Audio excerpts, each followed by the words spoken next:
Theodore Roosevelt once said, "The credit belongs to the man who is actually in the arena, whose face is marred by dust and sweat and blood, who knows the great enthusiasms, the great devotions, and spends himself in a worthy cause, who at best, if he wins, knows the thrills of high achievement, and if he fails, at least fails while daring greatly, so that his place shall never be with those cold and timid souls who know neither victory nor defeat."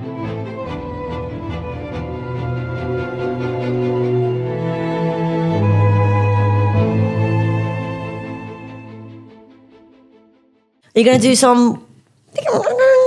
Let's see, and we're back. Yeah. The duo is back. The duo is back. What else we got? No, it's stupid. Hey, welcome back, guys. This is Meghan and Anthony's podcast. DVR podcast, Day Before Rehab. We're back. Last time we did one was. Wait, you're really recording right now? We're live.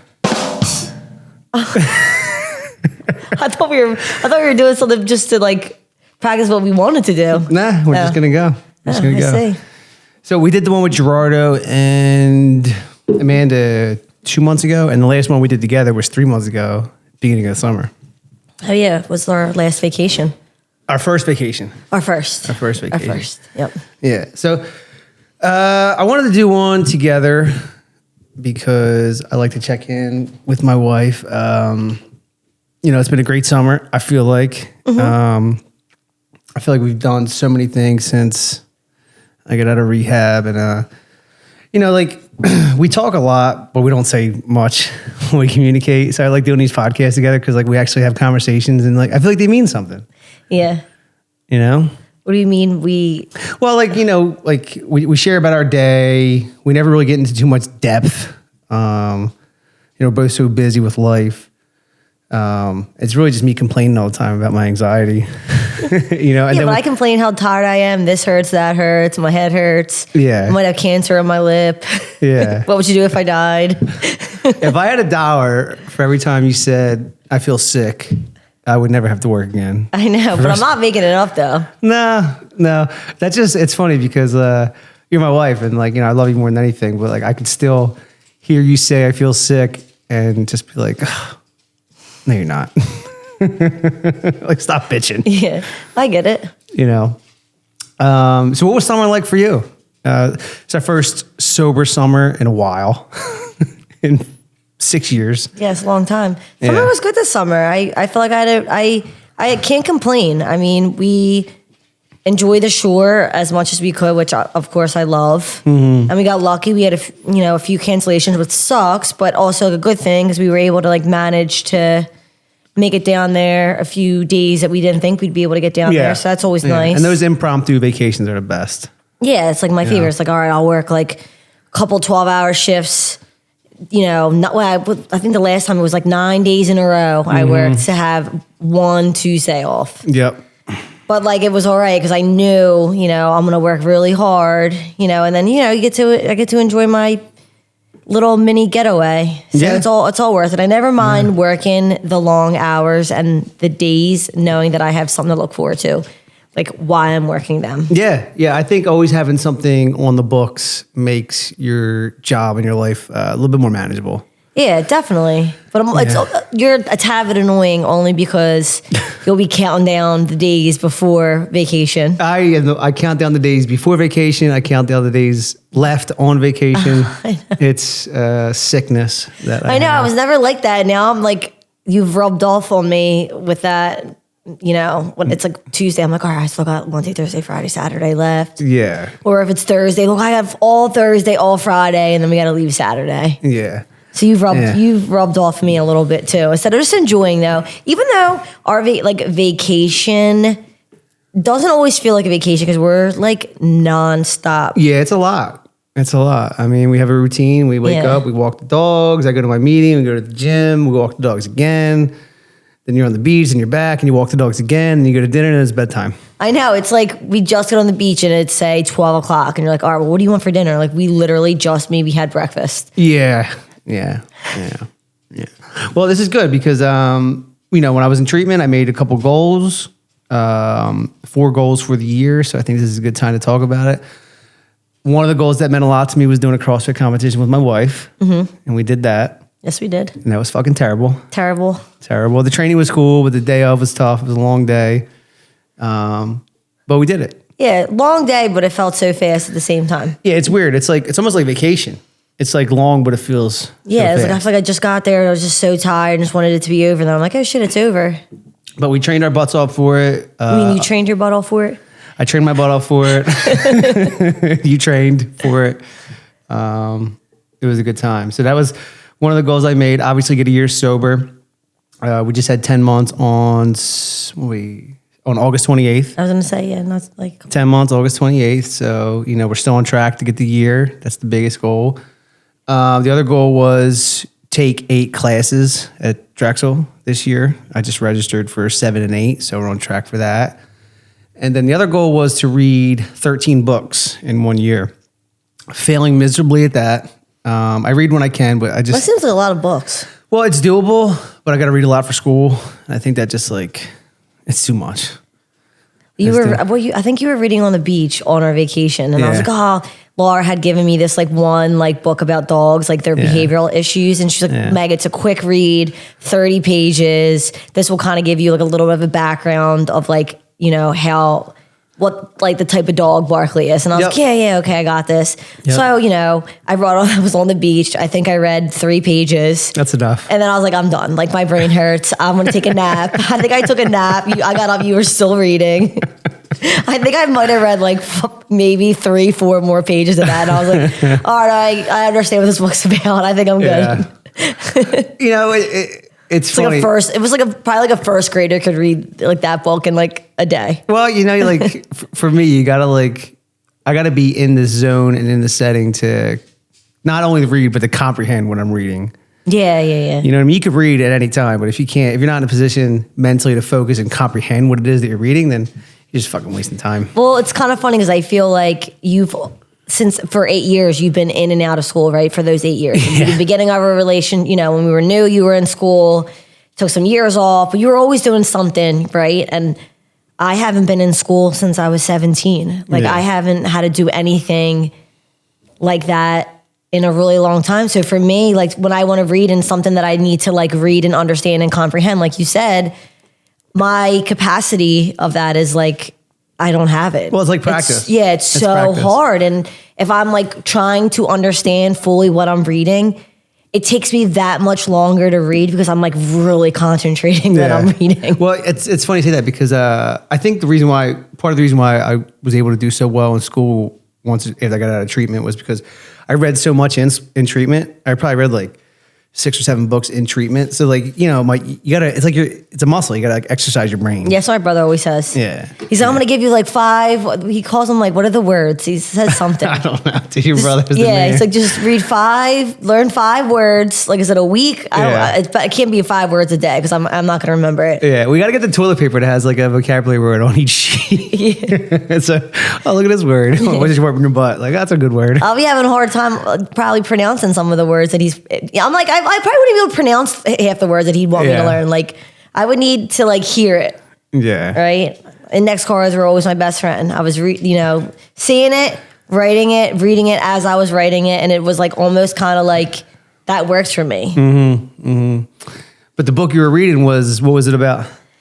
Dogs' behavior and why aggressive dogs react the way they react. Mm-hmm. And we think it's as simple as, they were abused or this and that. And it's not always that. It's sometimes, certain dogs just don't like certain movements, a handshake, a guy that, your mailman, your UPS guy, and basically counter conditioning your dog's mind into positive things versus negative. Right. So.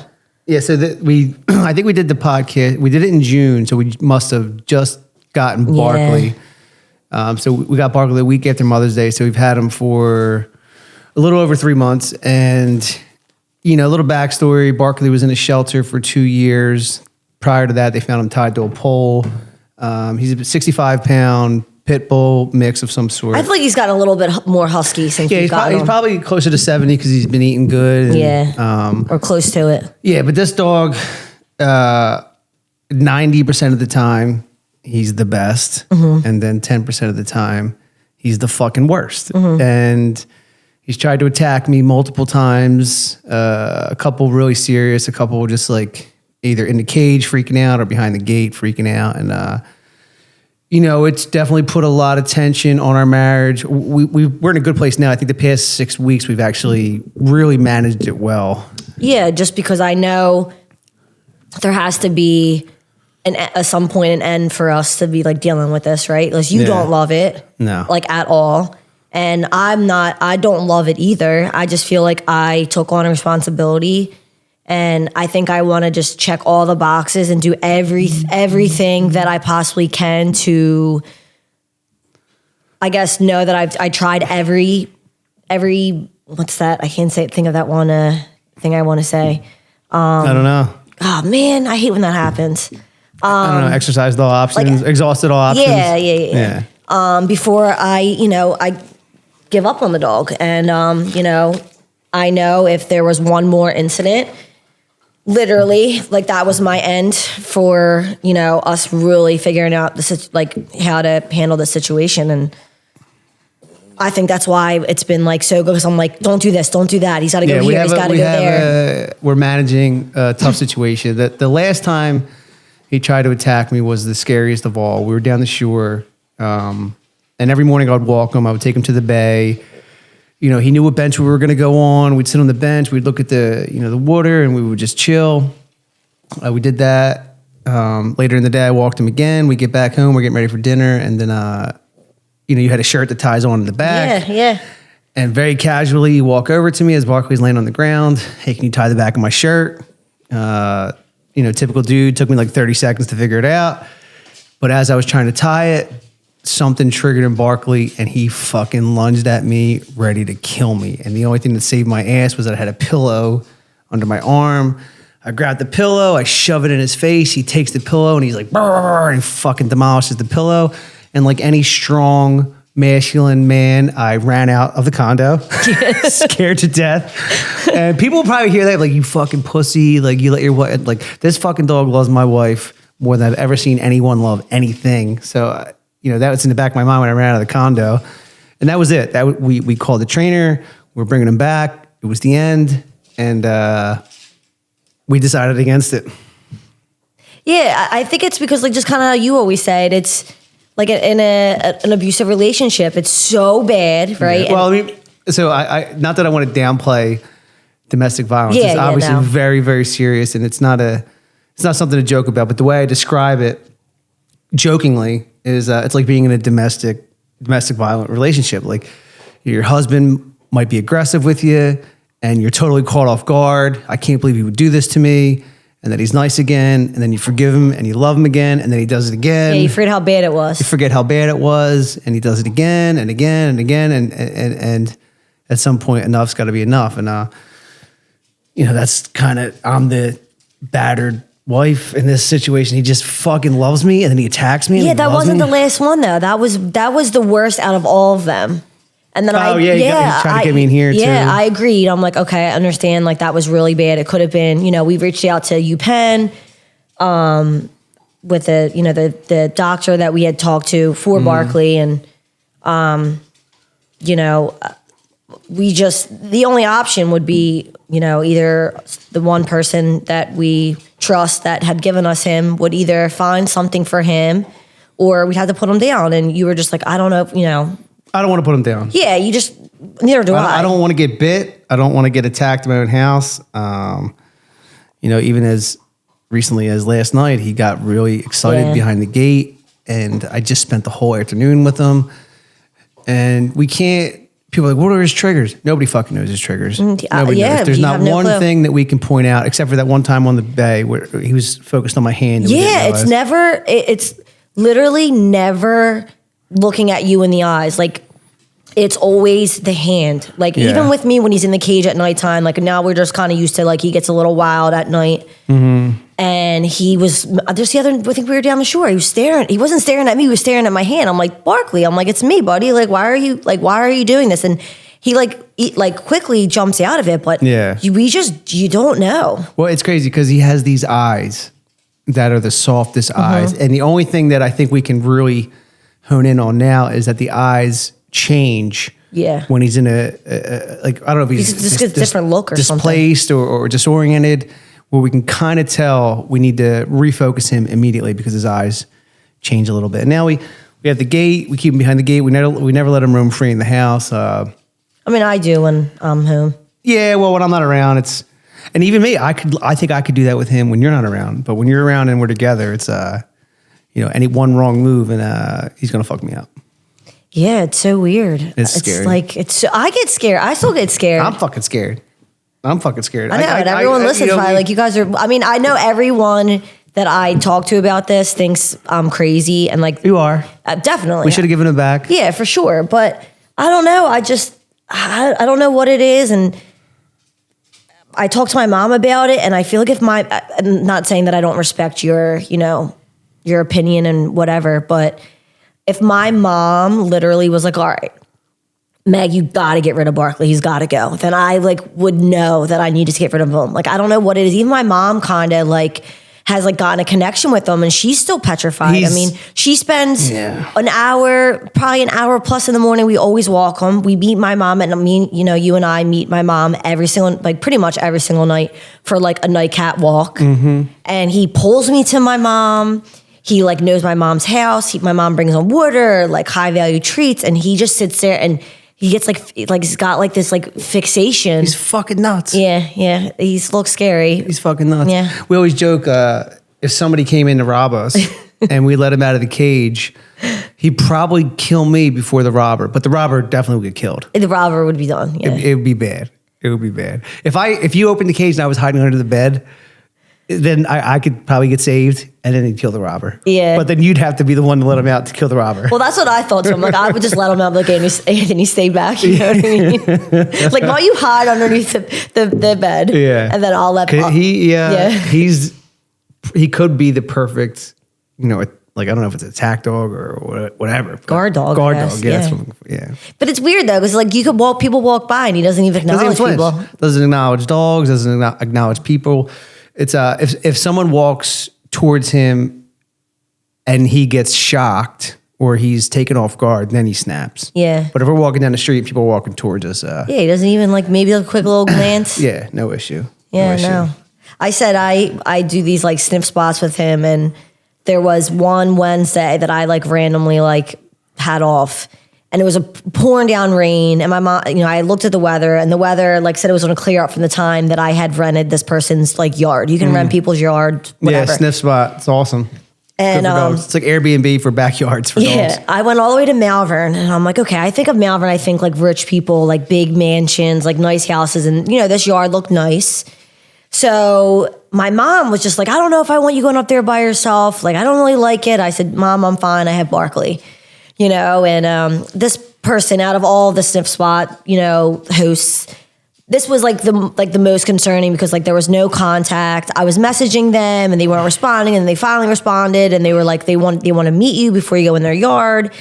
And I said, look, I have a dog that's not friendly with people. If you need to meet me, I need to kind of know beforehand before I approach your house.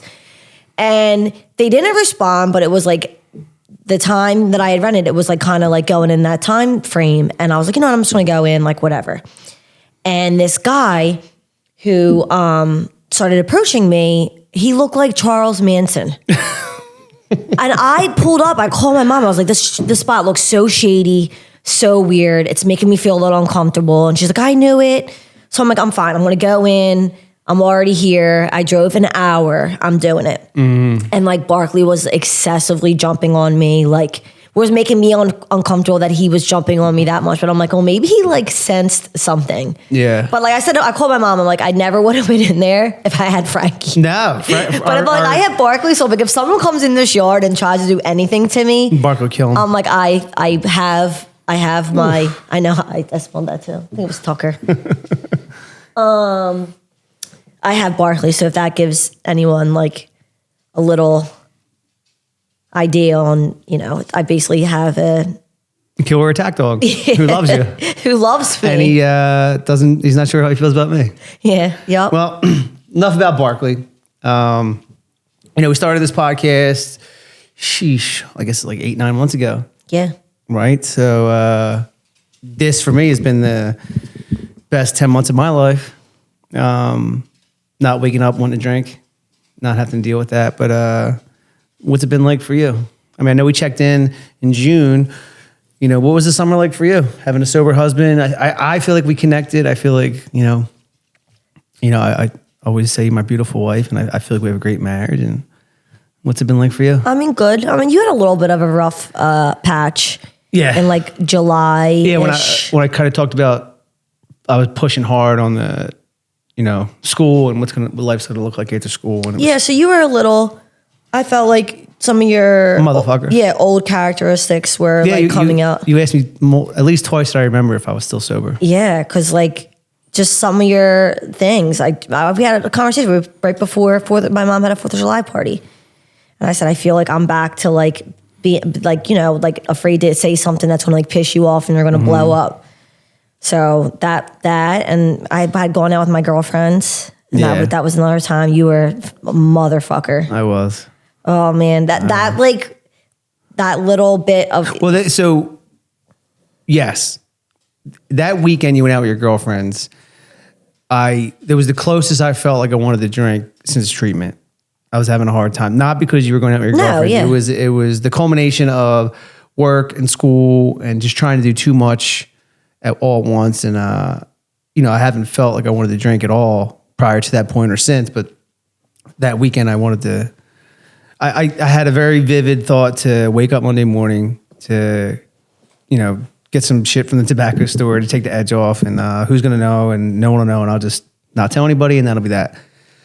And, I talked to 5 or 6 different people about it, and I shared about it, and it went away. But that weekend, you went out with your friends, and, I just treated you like shit. Yeah, you were. I was pissed. Yeah, I was hating. I was jealous. I was annoyed that, what's his name, that you FaceTime me with that fucking dude, and I don't like that guy. Well, it's not like I FaceTime you for that. That just so happened to happen it was at the time that we FaceTimed you. Yeah. I mean, he's a great guy. I was annoyed. Yeah, you were fine leading up to it. Yeah, I dropped you guys off. Yeah. Yeah. And then all of a sudden you were like, I'm picking you up. And I'm like, dude, I just ordered another drink. I'm not going anywhere. And you were going to a meeting anyway. So I'm like, what is the difference if you pick me up now or in an hour? Yeah. I think I part of me, sometimes it feels small, sometimes it feels big, is a hating ass, jealous motherfucker that you get to drink and I don't.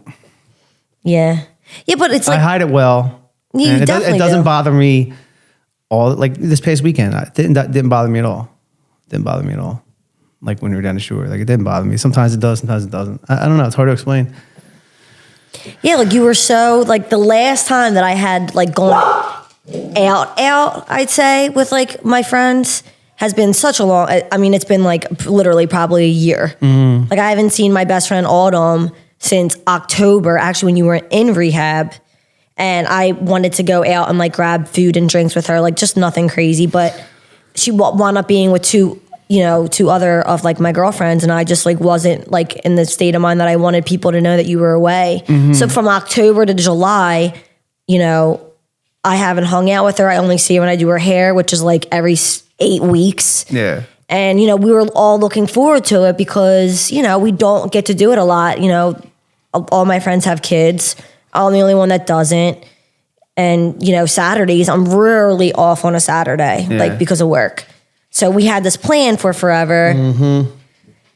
And yeah, you were. I think I have, you're not going to like this, but I think I have PTSD sometimes with you drinking. Oh my God. Of course. If you it's always kind of laughable because I get drunk twice a year, if that. Okay. If you said that to me, you have PTSD about some of my behaviors and some of the shit that I do, I would understand that. I can't. Right? I really can't understand you. Most times, I wish your mom was here. Most times. Well, yeah, because my mom and dad dealt with it for my whole life, and you. Most times when you drink, right, which is rare, but most times It's a fucking nightmare. Like, how is it a nightmare to you, though? Dude, you're fucking Olga. You're black. No, I haven't done Olga in literally my God, forever. dude. So don't even say that. What's that movie? Right. Where's that movie where the husband literally acts like she's the biggest drunk? Yeah, he was I like swear telling half the lies. time I'm like, this is you. Okay. And I feel like I'm gonna go 2024 on you and say No. This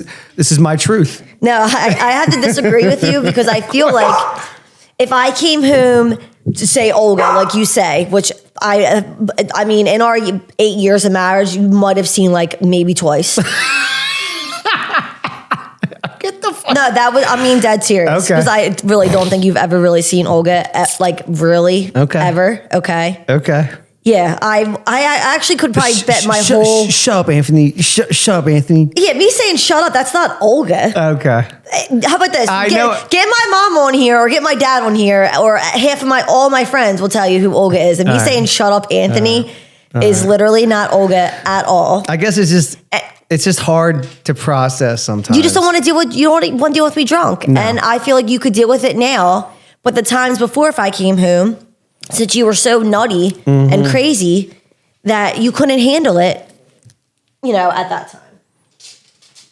Yeah. But yeah, no, you haven't dealt with Olga. All right, well, so yes, that 2-3 week stretch in July. You're just so mad right now. You know I'm right. No, this is again, you can't. There's people in the world, right, where you can give them facts, and they'll take your facts and say, "Yeah, but I believe this." Yeah, but this is the fact. These aren't facts. Right. This is. I feel like no, it's just not. Okay. You don't drink unless you're with me, like for a buzz. When we go out, you have a couple espresso martinis, sometimes 3. How about this? I got to say this because the last time that I've hung out with my friends, Yeah. in a group setting where we do once a year, Yeah. those 2 years that we did it back to back, I slept at my friend Brittany's house in Jersey. They were like the last 2 friends get-togethers, Okay. and I slept out. Okay. I have to disagree with you. Okay. I'm not saying you've never dealt with it. Yeah. But I don't think on the way. So you're invalidating my feelings. Yeah, and I'm okay with it. And I'm good with this one. That's all good. Yeah, all I right. won't. This I have to fight you on. I'll admit it's part PTSD. It's part being a hater, part being jealous, and part. Yeah, I don't think it's PTSD. I'm telling you. I'm telling you, it's not. Maybe not. It's not as serious as PTSD, but in my head, Not as serious as you're making it. I don't feel like fucking dealing with. You don't feel like me coming home drunk. Not I don't because feel of like. Olga. I don't feel like. Right. I don't feel like dealing. You're right. Like me being wild. How about this? Probably the last time I think, and you can maybe quote me if I'm wrong, that I was like blacked out, wasted. This is past weekend. No. Not this weekend. I'm talking about like wild, where you like had to really deal with me. You were already sleeping down the shore. I was awake. I was just acting like I was sleeping. No, well, whatever. I didn't bother you. Nah, not a little bit, but it's all right. Yeah, not really. Mm-hmm. Was when me and Laura went out. You had just gotten back from rehab. You actually went to a meeting like, Meg, I'll drop you off with 3 monkeys.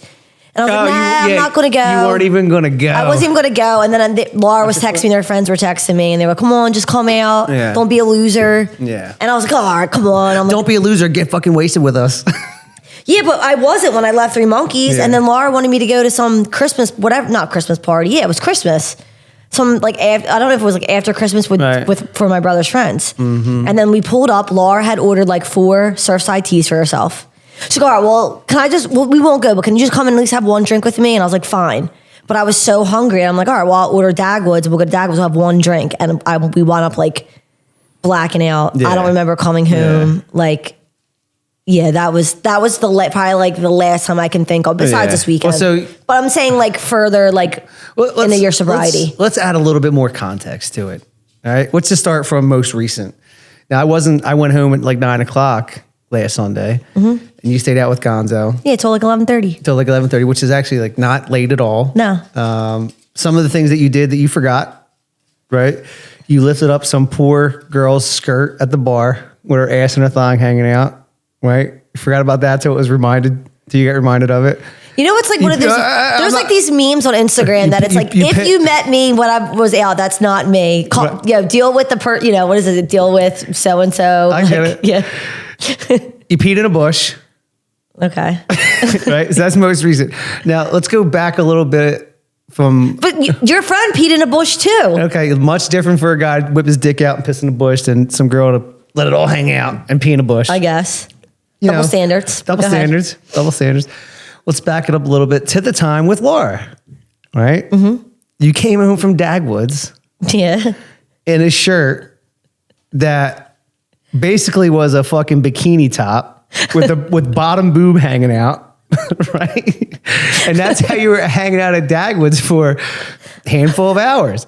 Fucking grown men looking at my wife's bottom boobs. Now, my bottom boobs were not. If I lifted, come on. If I lifted my arms. If you raised your hand, nipples were showing.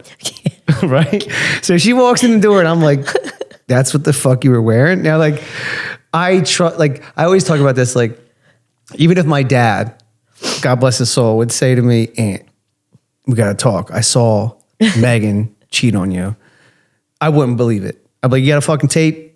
Because I would, even if my dad told me my wife cheated on me, I wouldn't believe it. That's how much I trust my wife. So I don't have to worry about that.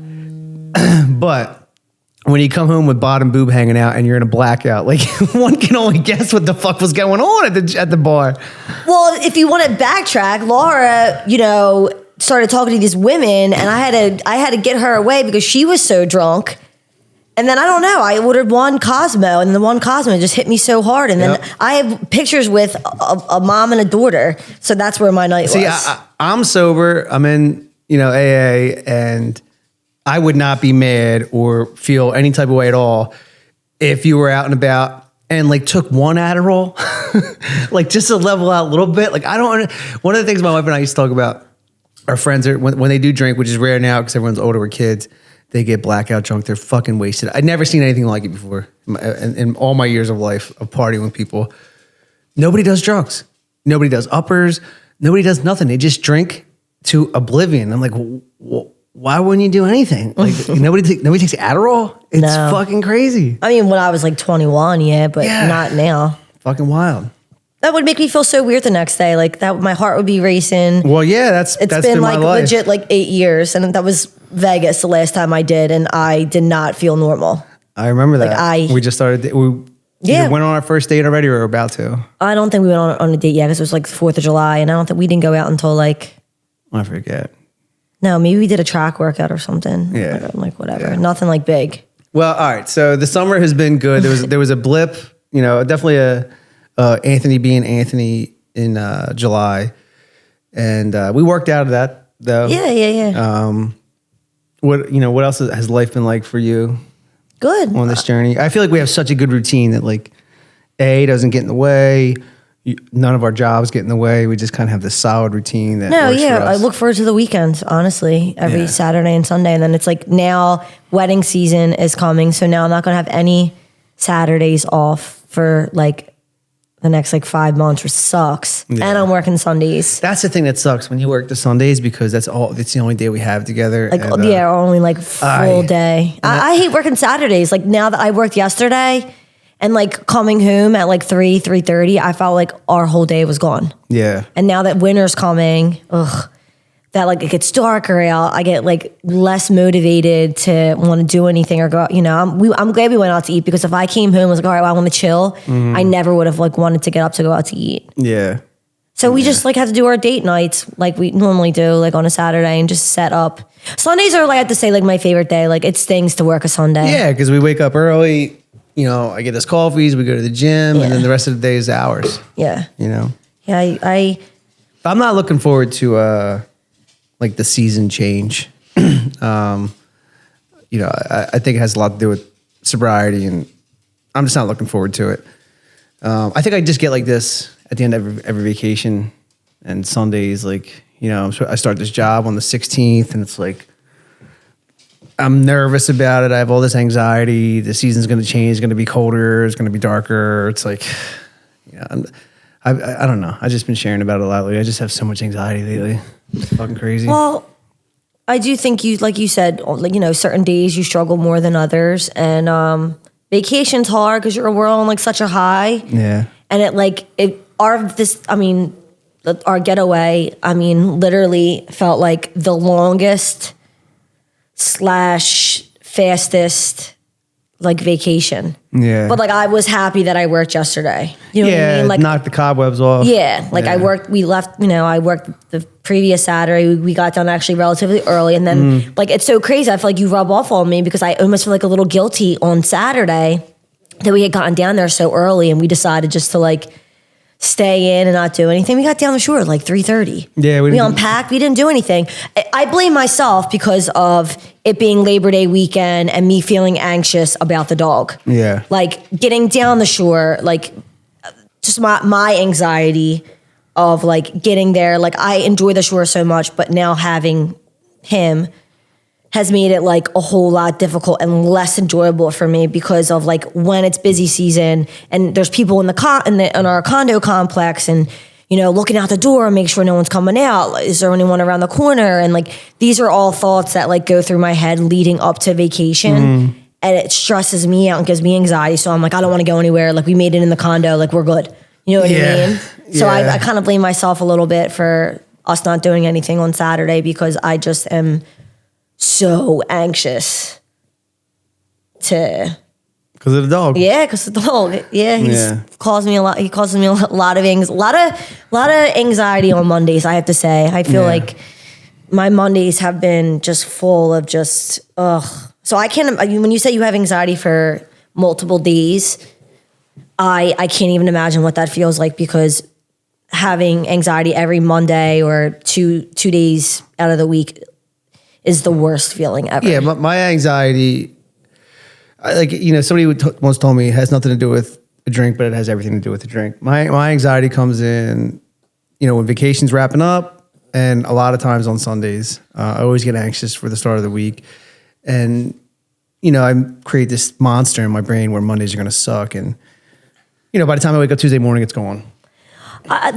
It's almost like you've trained your brain to think that way. Like, all right, well, it's Sunday, I won't have anxiety, so it's okay. And then it's going to go away on Tuesday. Yeah. Like, it's almost if you could somehow try to reverse it. I'm not saying it's as easy as just reversing it, but like maybe trying to figure out like one thing you can do to like knock the anxiety off. You know what I mean? Like, it's like my client talks about, like one client she goes to a therapist and it's called something. You give yourself anxiety before that day has even come. You know what I mean? Like you already know, like, oh, all right, like Sunday, I'm going to be anxious all day until I get done the gym.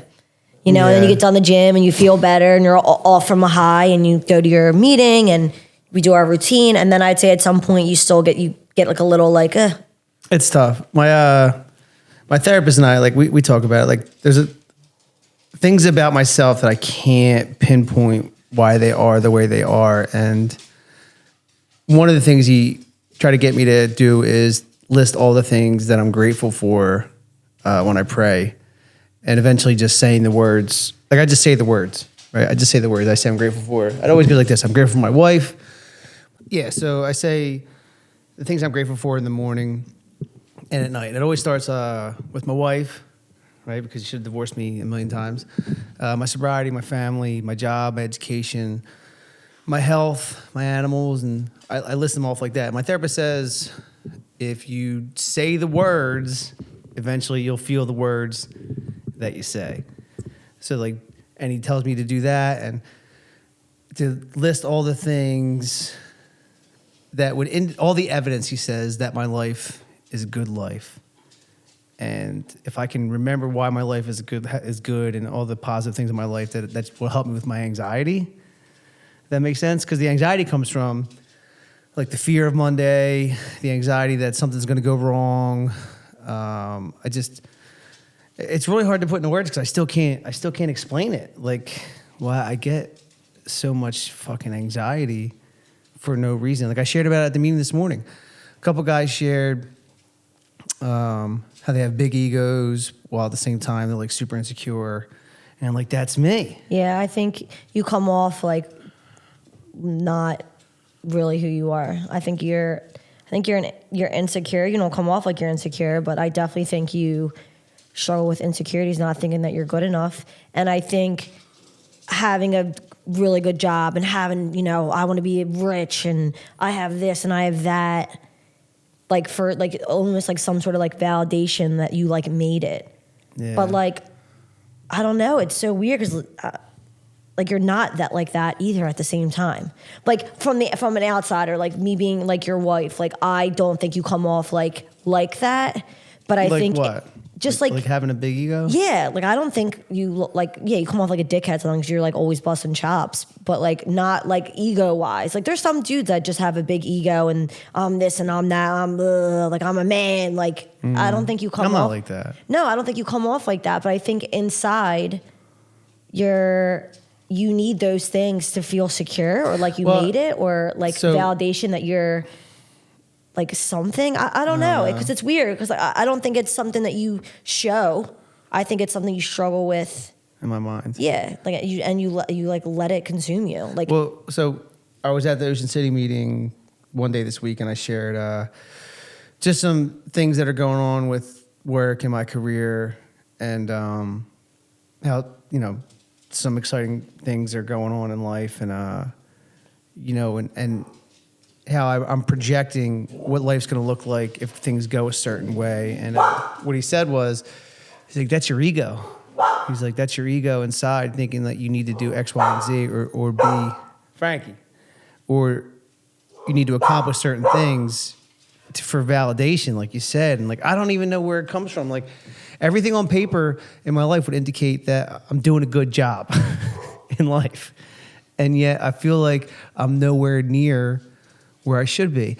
And then I listen to guys like, Jordan Peterson and different like and Joe Rogan and different like YouTube motivational things. And, they always talk about like Jordan Peterson, I was listening to something he said, like we have pinnacles in life, right?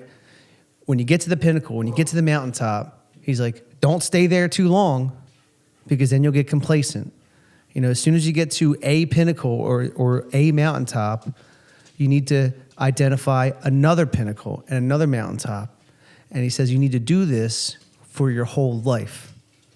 And that's how I feel. I feel like, all right, like, well, I have goals in my life and I want to get to the next goal. And we know what the next goal is. And once I get there, I'm going to want to get beyond that. And like, that's just, it's a blessing and it's a fucking curse. Yeah, well, yeah, because I think that's okay to like want to be better and do better and get to the next step. And I want to be like a big time boss and all this. Like I understand that, but I think there has to come a point where you're just okay with just what you have, because I feel like it consumes you in not the best way, right? Yeah. Like it gives you anxiety, you're stressed, you're this, you're that. Like me, like okay, hey, having a goal, like I don't know what it is. I just think like there needs to be like, I don't say to be complacent at like, and hey, you make the next step. Like that's you make the next stride of like where you want to be. That's amazing. I envy that. Like I think that's great. But like that excitement for that goal that you just hit only lasts like such little time for you. It's you don't enjoy it.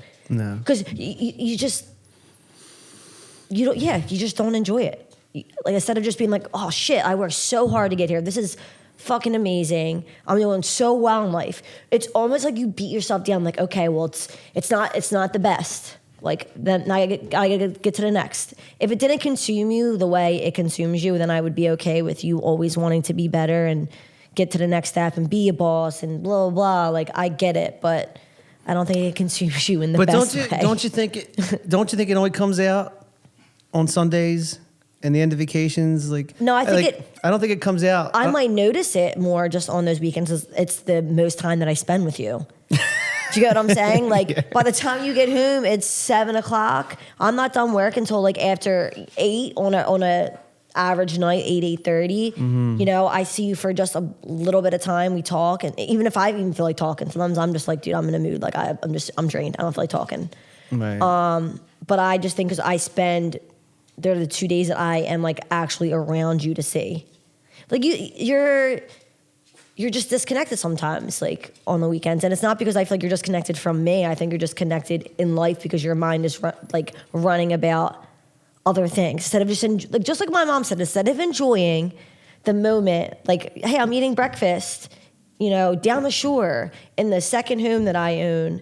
Instead of just enjoying that moment, you're literally sitting there thinking about 30,000 other things. Yeah. And I think if you can just transition your brain somehow, like you said, it's a blessing and a curse. It's your the drive you have from being an addict and always wanting to be better and obsessing over things has gotten you to where you're at. So I think it's good things, but I think at the same time, fuck man, if I had your brain, I'd be tired all the time. If you had my brain, you'd have 5 salons right now. Yeah, no, I just am such a So the same YouTube 40-minute thing that I listened to a few times recently, and Jordan Peterson says one thing. Oh no, Elon Musk. He's getting interviewed by somebody, and he's talking about it's either 2008 or 2016. The third rocket crashed that he had. Tesla was going bankrupt, and Christmas Eve was he was getting this, I think, final round of financing right around Christmas Eve, and obviously everything from that point on has been amazing for Elon Musk. I think it was probably 2008. And the guy's like, "How the fuck are you able to handle all this, mentally?" And he's like, he said something along the lines he has this intense pain threshold. He can deal with the pain more than most people. And and I joke around with my therapist all the time, I'm no Elon Musk. I'm not. But some of the things these guys talk about, having to keep going to the next level and never wanting to stop trying to be better. I think if you're authentic and you're passionate and you're not a backstabbing piece of shit, that to live the way I live is okay. You know what I mean? I'm not willing to hurt someone to get to the next position. I just want my hard work to speak for itself. And, I don't know if it's because I'm a fucking addict or the way I was raised. My therapist keeps wanting me to figure out where this intense... I think it stems from your childhood. But how? I don't know. I just think somewhere, I don't know, maybe you didn't get what you needed as a kid. And you might think you had a good childhood. You might, I don't know. I don't know. I'm not a professional in that. What is it called? Trauma? Not trauma. What do you do when you go to therapy and it's called child something? I don't know. Where they try to start from when you're a kid and you are who you are because of how you grew up, right? Which is also ironic or crazy because, my mom didn't work really. My dad was okay with being in the labor's union.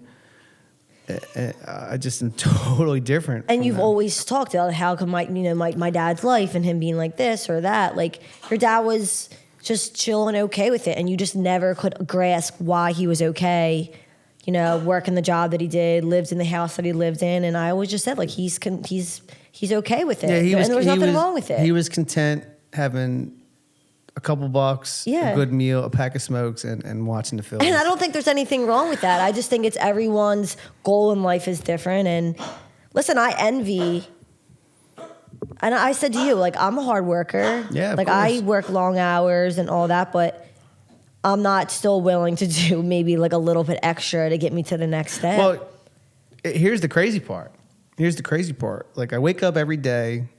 It's been different because I've been in the office for the past few months. But when I'm managing a job, it was you wake up, get there early, do my schoolwork, right? You know the deal. Go to work, go to the gym, go to a meeting every day. I do the same thing now, but I don't have to get up as early because I'm in the office and I still do my schoolwork. But everything else is the same. But if you ask me deep down, I can honestly tell you, I feel like I'm lazy and I don't do enough.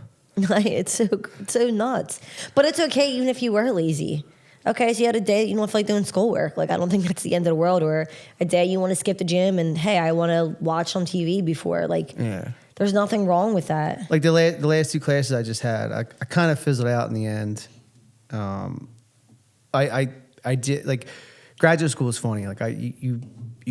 You can identify how intense the class is going to be very early on. And, if you don't do your assignments, you're not going to do well. If you do your assignments, you're probably going to get an A.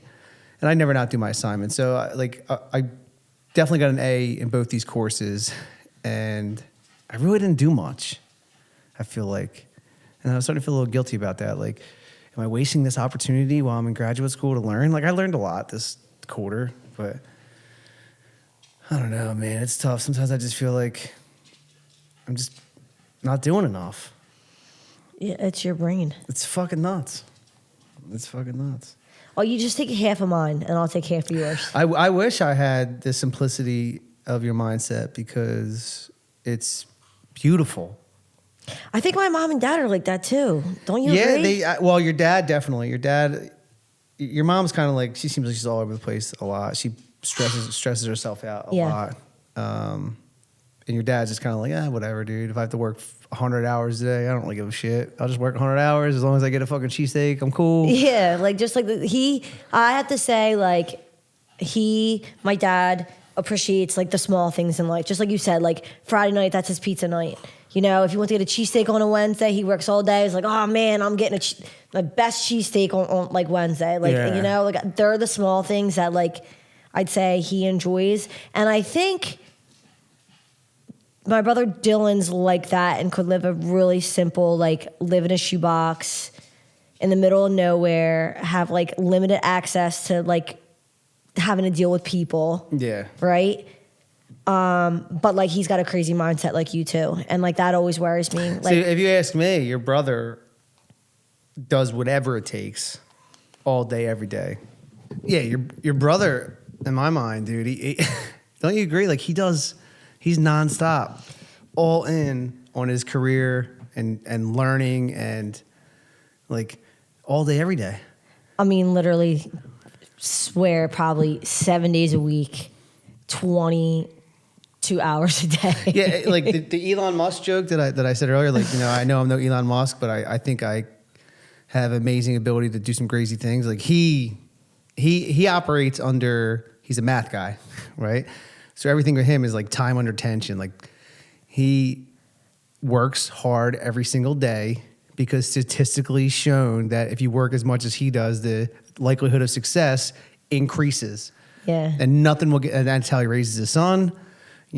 Like he's very systematic. So I look at a guy like that, like he's doing all the shit. Yeah. I really do think, and like I always say, I could be so biased, and like you could probably say the same thing. Like we're all a little biased. It's our family, and I love you, and whatever. Mm-hmm. But like I really do think my brother, like, really, really, really is like doing what it takes. So I think it's a little bit obsessive. Yeah, I do. I think like sit back and you should enjoy life a little bit, like, and not dive into work 24/7. Well, like I always joke around with you. I can't relate. I know you can't, but here's my response to that. Like Joe Rogan says, there's levels to this shit, right? Let's just talk about jiu-jitsu. There's black belts. Some black belts are incredibly better than other black belts, right? Because there's levels to this shit, right? UFC champions, some champions are way better than others because there's levels to this shit. And I'm just using this as an analogy. So, like, I think you're a black belt in life. Like because you work hard every single day, right? Take no days off. Rare. Like you obviously have your couple days a week sometimes. Yeah, sometimes. But working 4 or 5, 12-hour days in a row or even 9 is something that you'll do and you won't bitch and you'll just do it. Yeah. Right? So like for myself, it's work, gym, school, AA every day. Every day.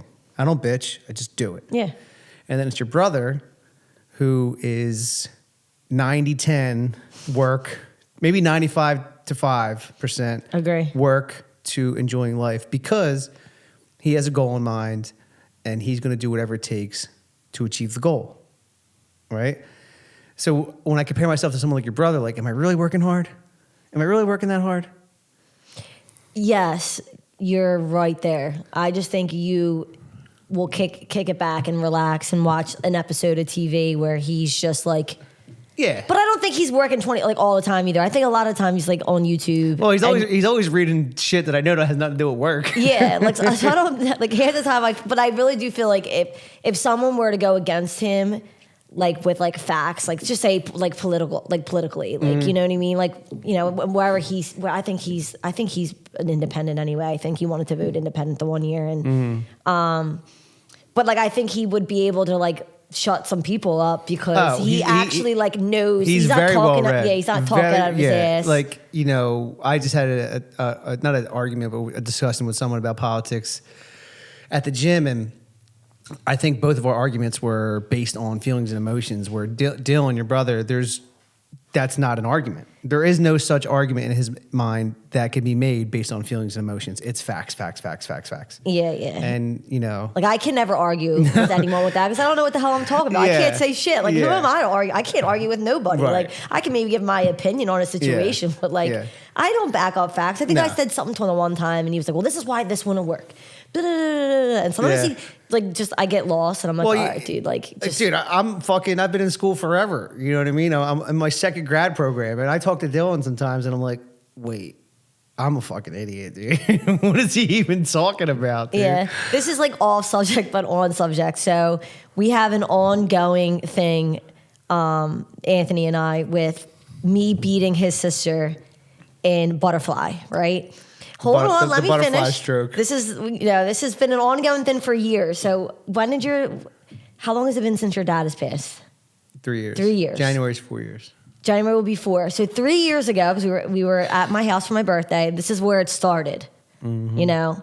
And like, you know, it's my family, you know, Maloney's against the Galatis because my mom's like, well, my daughter's got tenacity and, you know, everyone just, and your thing is, well, my sister was really good at butterfly. That was her stroke.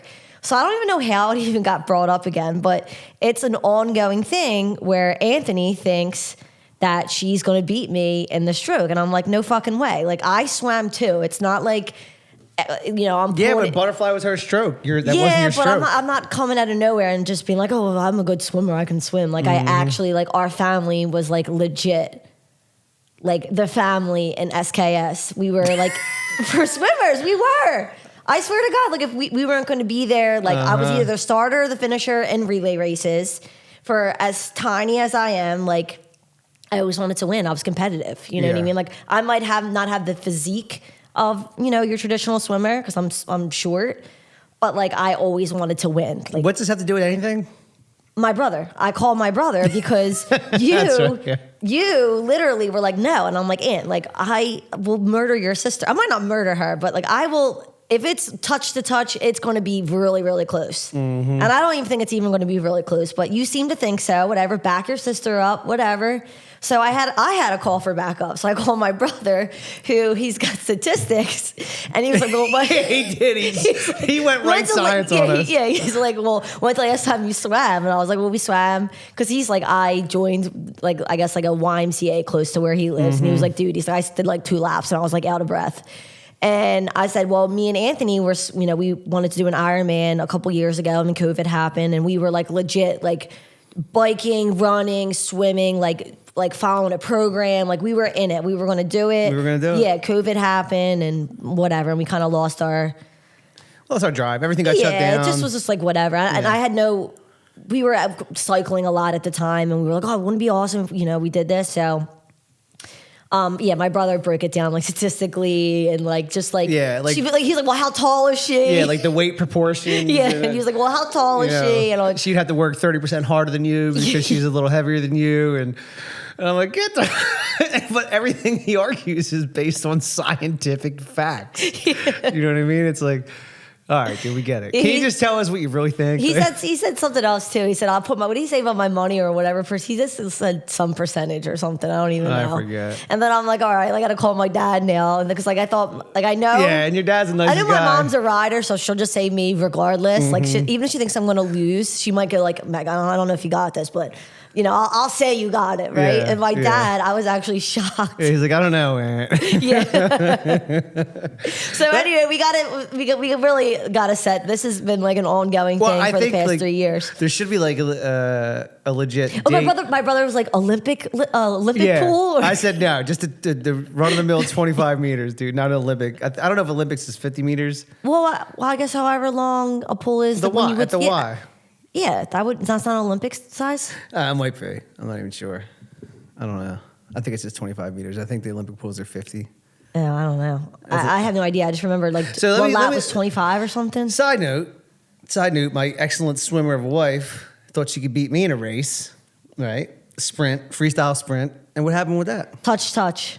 Who won though? You, but that's not fair. You're a guy, I'm a girl. But you thought you were going to win. I also thought at one point I could beat you in a sprint around the track. Yeah, well, we knew that wasn't going to happen. Well, no shit, obviously. Like, you're a guy. That's my Any point. guy. This is my point. You're delusional. No, I'm not delusional about this. I said I would bet $1,000 that I'll beat your sister in the stroke. Well, I think we're going to have to make it happen. We definitely will. We should do me and Natalie against you and Dylan relay style. Oh, well, my brother's going to have to like start like, he doesn't exercise. Because He's like a string bean. He's too busy learning. Yeah, he's got to like, he'd have to, I mean, my brother, I mean, his body would obviously be, he's tall, broad, and he was really, I mean, he set record times. Yeah, SKS. He did. He set record St. times. Catharines, Siena. Well, it was SKS, and then there was, if you were really good, you were asked to go to special classes, like on like a Wednesday or whatever it was, like growing up. I can't think of, it was all the way in Southampton. I can't think of his school. My dad actually went to this grade school. And if you were asked to go on there, you were like the swimmer. Yeah, you were like legit. Like you had potential. Of course I did. Are you kidding me? Do you not know me? I mean, I'm so competitive now, not like I was when I was a kid. I know we're getting like off track, like, like off subject, but I have to like just say one thing. Me and this girl, my friend Erin, like we bonded over gymnastics. We started, at the YMCA, we did like a summer camp, really because of Tarzell cheerleading. This one girl, Lauren, she was really, really good. I'm like, I want to be as good as her. I was never as good as her. She just was so fucking talented. And we started the YMCA. They asked us to be on, the gymnastics team. We started gymnastics. Level 5, we were new, like I've never been on a beam, bars, whatever. And then we did a second year at level 5, which is like normal level 5. Like you would spend normal, unless you were just like a sick at gymnastics. But I mean, ideally you're little and you just are starting off. But anyway, we had states this year. We made it to states. And my events were always here we go. bars in the floor. Like they were my events, and she had beam and vault were like her thing. Like she was so good at vault. She was so strong. She beat me on the bars. Son of a bitch. I think it was like a tenth of a point. Like not much, whatever it was. Kind of like would I beat you in the sprint? Yeah, she beat me though. All right, so that's all that matters. She beat me. But I was so mad. I couldn't talk to her. Like just a little bratty and it wasn't even like, I don't even say bratty, just like I was so mad. Like how could she beat me? So we had floor and beam left. Or actually, I don't know. Yeah, we had 2 events left. Why I remember, I have no idea. And I'm like, I am going to beat her on beam. I'm going to beat her on her best event. Like I couldn't get her on vault. She just was like sick at vault. And I'm going to beat her on beam. And beam was my worst event. I used to fall. I hated it. I was shaky. Like I was scared. But let me just say, I was a fucking state champion on beam that year. All because someone beat me at my best event. I was like, I want to beat her in her best event. And if my mom was tenacity. here, Your tenacity. she would say that like I literally was mad at one of my best friends at the time because she beat me. But I'm not that crazy now. But I still will beat your sister. There you go. And I bet $1,000 on it. Okay, let it be known. Whenever we make this happen, guys, we'll let you know how many seconds I beat your sister in. How many lengths? I mean, yeah. I mean, if it was lengths, there's no doubt that I'll beat her. Well, there's like a body length. Like a horse wins a race by he won by a length, a horse length. Yeah, well, all right. I think it will be a horse length, but you don't think so? I think we'll find out one day. I think we'll find out. We'll have to set it up just randomly. Like, all right, get a bathing suit, get a cap. Let's go. I'll put my little wax, Earplugs in. my earplugs for my ears. Mm-hmm. That's good stuff. So, yeah. So, we started this podcast because I wanted to track my journey through sobriety with my wife, my family, and with those people that I meet along the way that have experienced difficult times and were able to get through it. And it's been a great 10 months. A couple. Like, we don't talk too much about some of the things that go on with AA, but I felt like I was being like a real selfish AA dude. Meaning, like, I go to meetings. I chair a couple of meetings. I'm involved. And my life has gotten better, but I'm not really helping anybody. I'm not. I thought you do your things on Friday.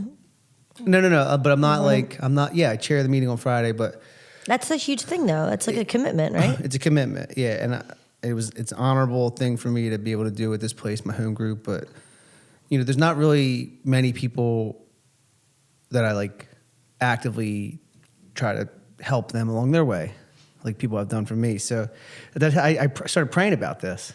Did I tell you about this? So I would say my prayers, and even the way I pray, I'm just like, God, please put someone in my life that I can help. And I'm even like negative self-talking when I'm talking to God. like I probably really can't help him like that, but maybe I'll be able to help him a little bit.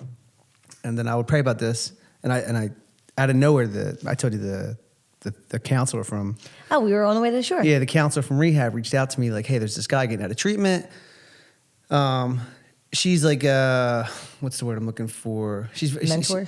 No, well, yeah, definitely. Well, she's just a great person that I respect, and I like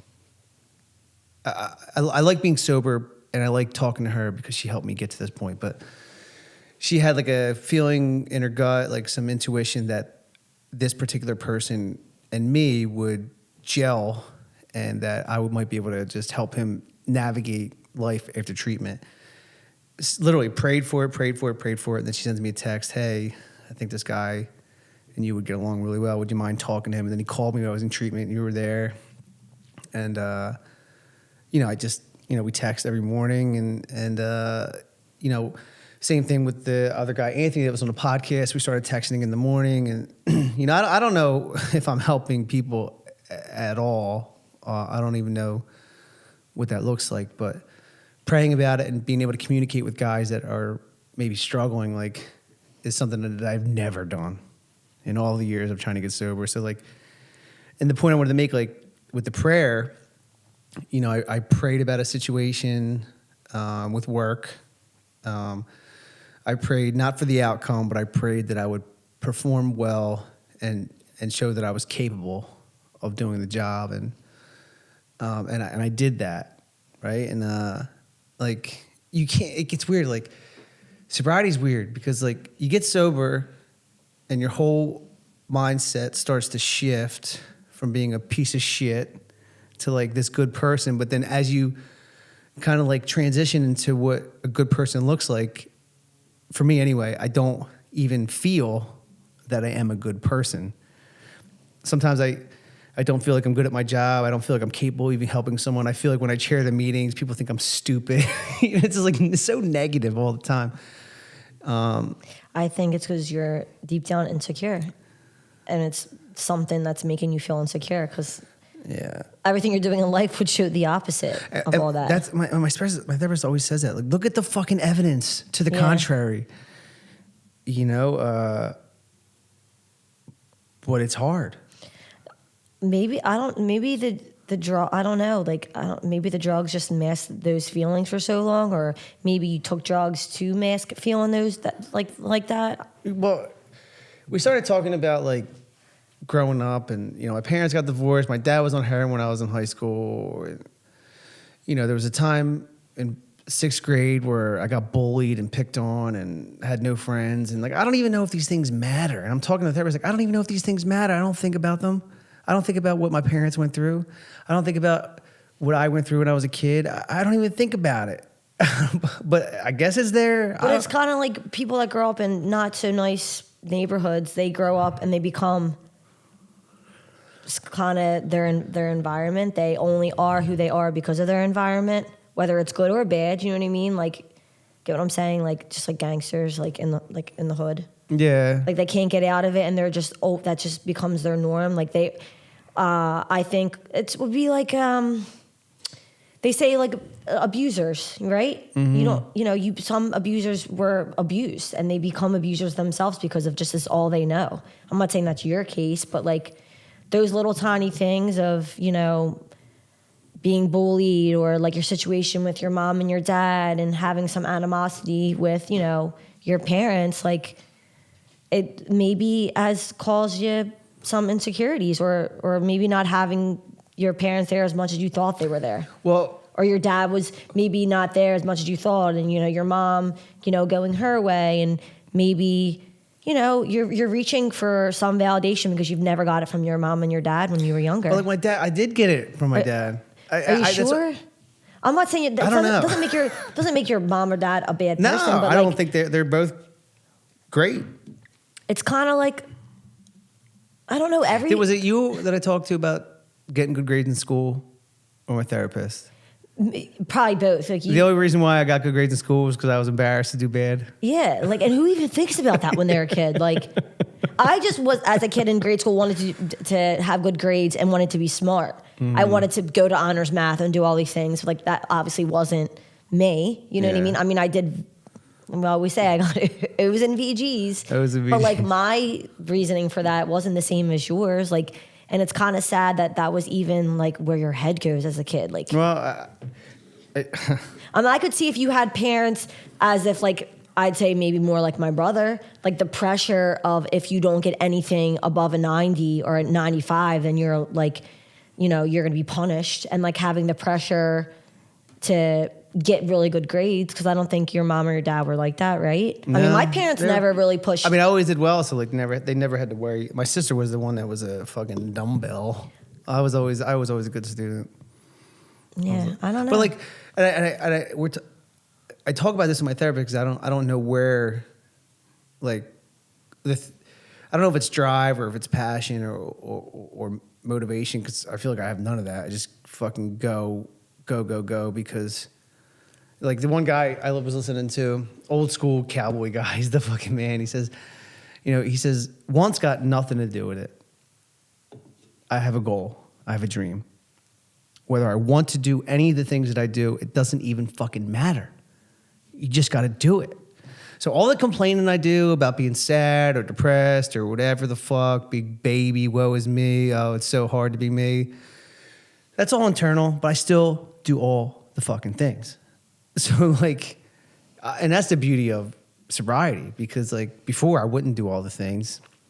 I would just relapse, and then all the plans and all the dreams just go away. But, then another thing he says is, at what age does a person feel like he has it all together?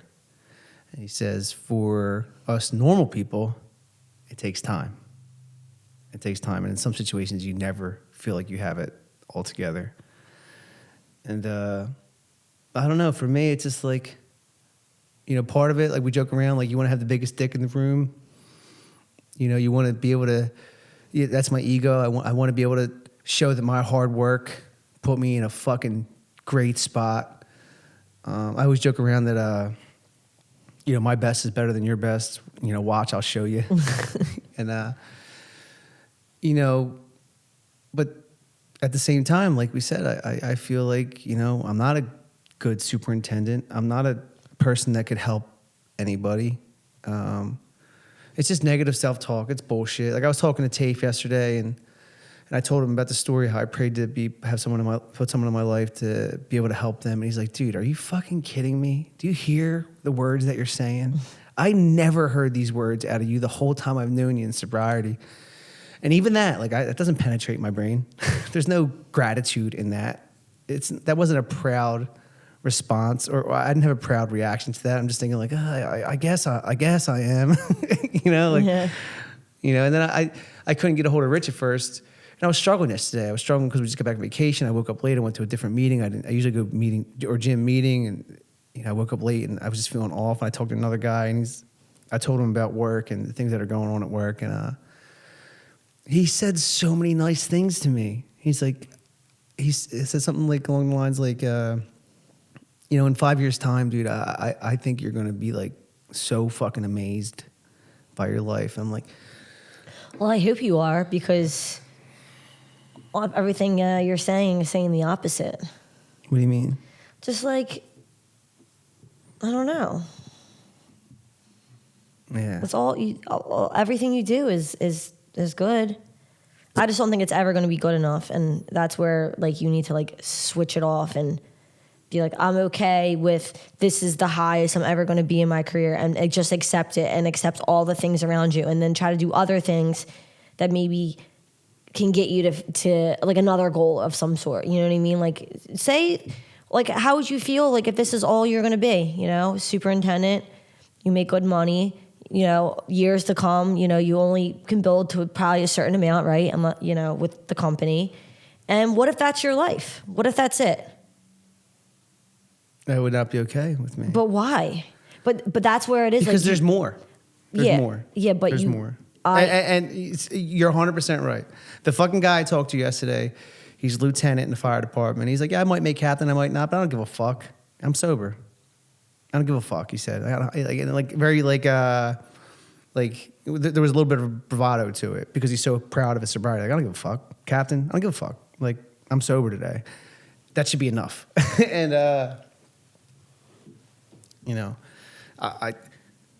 don't know. I'm one of the things I'm most grateful for sure, is waking up and not wanting to drink. Yeah. I do get that. And if my lot in life was what it is today, 20 years from now, yeah, it would feel like a fucking failure. I don't even know how you could even say that. Because what? I don't know. I mean, listen. I mean, I don't care if I'm a millionaire like ever in life. Like it's never like. It's not even about that. But it is though. It is. It has to be. Like, you want to make more money and more this, and it has to.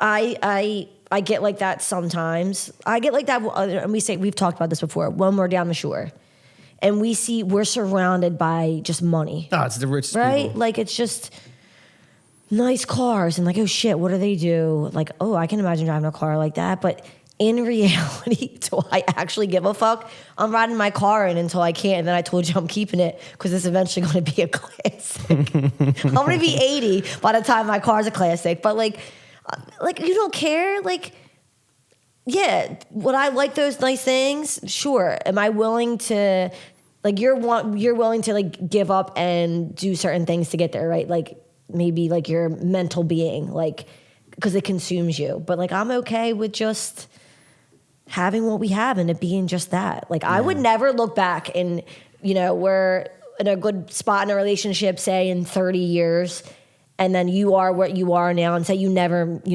moved further, right? And we had just our house and, a little getaway, and that's all we had. We never got anything bigger. Say we sold this and we moved into that. I would literally be okay with that. Like, that's all I need. Yeah. And that's like, you kind of have to have maybe a little bit of that inside you. I'm not saying like Peterson or whatever the hell his name is and the pillars of the pyramid of like, don't stay on the mountain long enough and get complacent. Like, I'm not saying it's good to be complacent either, but sometimes it's okay just going to work, doing your job, and maybe taking a little bit of Bruno and take a little bit of Bruno and let that be a part of you. You know what I'm saying? Like, if there was overtime, you're going to work overtime. Like, you're not going to be a hard worker. You're not going to be successful if you don't get, on the board of like whatever it is that you want to be. Like, you can't look back and think it's a failure. Like, you have more than most people. Yeah. And you're going to say it's more than that, and it's that. Like, okay, I get it. There's nothing wrong with you wanting to be more successful. Like, I'm not saying that either. Well, like, that's why sobriety for me is like, it's a blessing and a curse, because not being consumed by drugs and alcohol and the lifestyle that brings to a person it has just opened my mind up. And, I was running into a wall in July, and we recognized that, and we... Oh, yes, you did. Yeah, and we changed some things around, but we did. sobriety in AA has taught me that it's okay to take a break. And I took a break from a couple things that I was doing, and that I think we got past that. Yeah. You know what I mean? And now we're first, second week of September, and, you know, we're checking in, and, you know, this 10 months from my family, for you, for me, for Gia, like, you know, it's been great. It's been great. And that's the blessing. The curse is that it's never enough. I never feel like I'm good enough. Sometimes the pain and the anxiety in my brain are consuming me. They shut me down. I become an introvert. You know, even yesterday, I felt so off. I could have did the 9:30 CrossFit class and went to a meeting after, but I didn't want to talk to anybody. I didn't want to talk to anybody. That's okay. And then they had the shoulder mobility seminar, and Joe Lopez was there. And I'm warming up by myself, and I felt compelled to talk to Joe Lopez about how I was feeling. Aw. Yeah, because I felt like he was gonna be able to make me feel better. Because, like, you know, I don't know him that well. I know him from the gym, but, you know, like, that experience for me was like, you know what? I'm just gonna say what's up. Well, he actually came over and said what's up to me, and I took my headphones out, and I'm like, dude, I don't even know why I'm saying this right now, but I just want to tell you what's going on in my brain. And we talked about it. I love that. And he shared a situation with his wife. She was dealing with some similar things with her career, and you know, we shared a moment, and, like, you know, he was just being himself, and, like, when he walked away, I was like, man, that was pretty cool. I love that. You know, and I'm not sure what the point of that is. Just like, it goes back to Karen Treatment Centers. The opposite of addiction is connection. You know, when you're in your head, you got to talk about it. You got to talk about it. And these feelings that I feel I'm not unique. You know, 10 months sober, a lifetime of drinking and using. I'm not naive to the fact that I've been able to progress in life regardless of my addiction. That's a fraudulent thing that I have to deal with. Like, you know, you're able to progress, and you're fucking ruining your marriage, you're ruining your life. But hey, man, you got promoted. Yeah. You know, and you know, I think part of me, like, wants to be so incredibly successful that, like, there's a legacy attached to my name. I'll give you an example. I forget exactly what happened. Oh, so there was a girl at the AA meeting. Remember, I was going to have her on the podcast. It didn't work out. And I told her my name. I introduced myself. She's like, wait, you're Anthony Galati? And my instant thought was, I wronged someone that she knows. Yeah. And the piece of shit version of myself is about to be what's revealed to me. And she just knew my stepmom, whose name's Michelle Galati. Oh. But that's my gut thought. I think I would think the same thing if someone was like Meghan Maloney. I'd be like, oh shit, what do I do? Oh my God. Okay, what do I that's do? a great point. Yeah, that's a great point. I would think the same thing. That's a great point. I'm sure I've done and said things. Well, okay. In a blackout. Either you have a client or someone you know has a client that was friends with a girl that I dated in high school, right? Oh, no, I was at a wedding, and someone I used to work with was like, you're married to Anthony Galati. I was like, oh, fuck. Yeah. I almost got like a little embarrassed. I'm like, what was that supposed to mean? That's how I feel. You know what I mean? Like, I thought like, do I need to know something? Like, I was kind of like, I don't even know. I mean, we're going back this is like 4 or 5 years ago, but like my instant thought was like, what does she know about you? Yeah. That I don't know, that would make her, like, that was her response, which I think is a little bit rude anyway. She's not a rude person, but like her saying that, I instantly thought like, oh shit, like. What did this asshole do? Yeah, we've all done things though, you know what I mean? You were a shithead 20-year-old dickhead, I'm sure, to girls and whatnot. And I mean, I know a lot of your past, so we all have a past, and we all aren't proud of, you know, the way we've acted. I'm not sure. I'm not. If I carried a videotape or like someone videotaped me all through like in my 20s, I don't think I'd actually really would want to watch it. For real. Like, some things are probably funny, but like, no. I mean, I think that when I'm 35 and I haven't been around those people like in the bar since in my 20s, like I'd say like my sloppy years. When you look like an Oompa Loompa? Oh yeah. I always think like, oh, they probably still look at me the same way as they did in my 20s. I'm always just curious. I like automatically just think like, oh, they're just thinking like, oh, she probably still gets wasted. You know what I mean? Like, because that's all I did. I was just wild. Yeah. Well,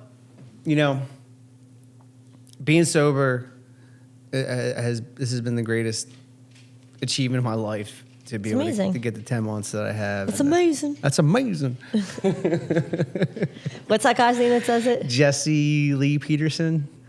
That's amazing. You a bitch. Beta. But sobriety, like I said, sobriety is a fucking journey. The person I was when we started this podcast is it's not who I am today. Every day I try to get. It's a cliche thing to say. Just be a little bit better than yesterday. Well, I try. I try. Another day sober, another day at the gym, another day at work. I had a great breakfast with my daughter today, and some of the things I'm feeling. Maybe it's the first year of sobriety. Maybe it's the way I'm supposed to feel.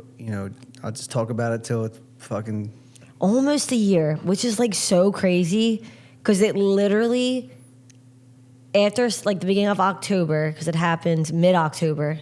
Yeah, I went away. Like you went away October 27th. I went away, but you are not here for 2 weeks. For 2 weeks before, so like I'd say, yeah, mid-October, which is insane because it literally feels like it was yesterday, like a couple months ago. It does not feel as far away as it's been. Like it does not feel like a year. No, it's crazy. It is crazy. Because you were about to find your ass on the street, like the unemployment line. The unemployment line. It was close. Almost a year ago, which is crazy.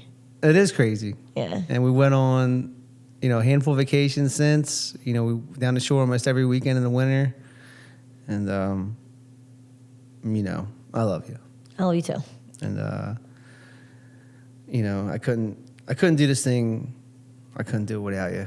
I wouldn't even want to imagine what life would look like. Yep. And I think my dad's out there watching. No, he ain't. No, he's dead actually. But I often wonder what this journey would look like if he was around. If he would be able to talk me off the ledge a little bit. Definitely, he just had such a chill. Yeah, that's the one. I never was able to pull it together while he was alive. Spurts here and there, but both my sister and me at the same time. Well, she's been sober a long time, but both of our lives and our careers it progressed so rapidly right after he died, and I wish you could see me now. Yeah, I do wish like while you were doing like all your things, like he would have been like the person that I would have like called, because like the first time you went to rehab, like he called me like if it wasn't every day, it was like every other. Yeah, just checking in, seeing how I'm doing, like just was there, and we were still like really new. So it's like I got like really knew your dad. You know what I mean? But like going through what you went through this time, and then me being like Bruno, like we always made jokes. Like, what would your dad say if I called you? He'd be like, he tell you to leave my ass. Yeah, yeah. And like we made jokes about that like before you actually me knowing everything up to that point. But I would like to see like what he would have was like, what would he would say to me, throughout all this. Yeah. So we'll end it like this. The night I got engaged, we were at a work party dinner, and my dad left me a voicemail. And the voicemail goes like this. It's short. He says, "Yo, bro, good luck tonight. I hope everything works out the way you want it. All right, pal. Talk to you later."